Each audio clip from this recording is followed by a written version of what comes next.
Hi. Okay, so I'm not an American citizen and I actually live in a different country.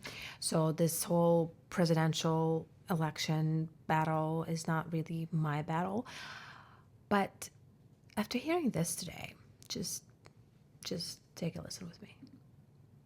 Mr. President, I wanted to ask you about your foreign policy. So obviously, you're the first president in my lifetime, didn't launch any major wars, weren't engaged in any major wars around the world. That actually is true. Like, I remember living in Turkey in 2019 and just thinking, where are all the wars? Where are all the terrorist attacks? Nothing is happening. How do you explain that?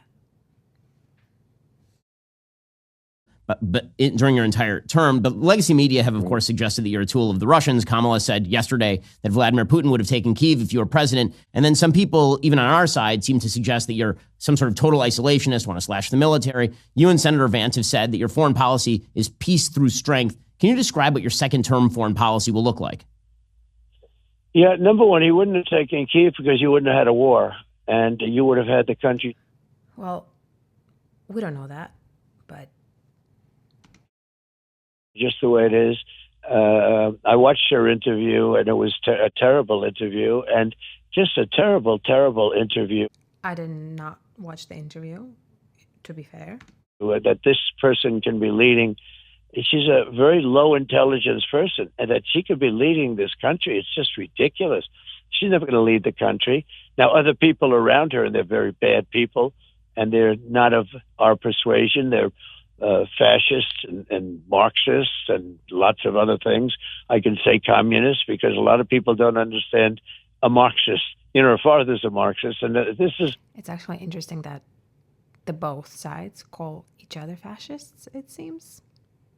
This is what it is. And our policy is very simple: peace through strength. We had no wars, and I'm not an isolationist. I helped a lot of countries. I kept countries out of war. We had two countries, smaller countries. I can explain it later, and I can explain who they are when we're together. I remember this. I believe he's talking about North and South Korea, because I remember those two guys, the presidents of the rulers of both countries, they were shaking hands for the first time in God knows how many hundreds of years. But they were fighting, and they've been fighting for 1,000 years, and they go back and forth, and they were going to fight again and kill tens of thousands of people. And I said, look, you do that, there's going to be no trade. There's going to be tariffs put on your head. There'll be no trade, and that's for both of them, et cetera, et cetera. And 2 days later, they call me up that they've made peace. I do these things. Nobody ever even heard of it, but I had no wars. Think of it. And I'm talking about in the world. That's literally true.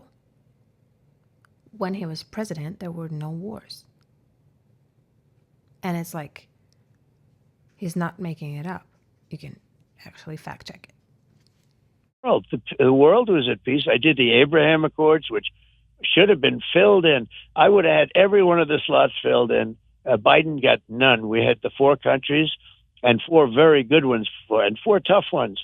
And the rest was just a fill-in job. It would have taken place. We would have total peace. And I made the statement because, as you know, Iran was broke. We had no terrorism. We had no attacks. We had no Hamas problems, no Hezbollah problems.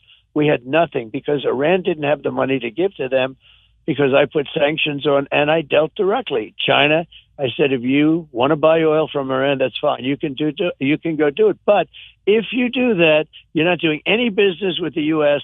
You can take your stuff out of here, and we're going to put sanctions on anything that gets through. We're going to put tariffs and everything else, every form of tax. And there are other taxes on anything you do. They took a total pass. They were by far the biggest customer, plus other countries.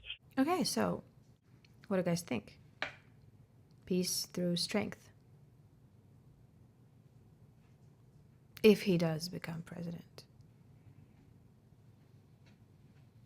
will there be no more wars? My, oh my.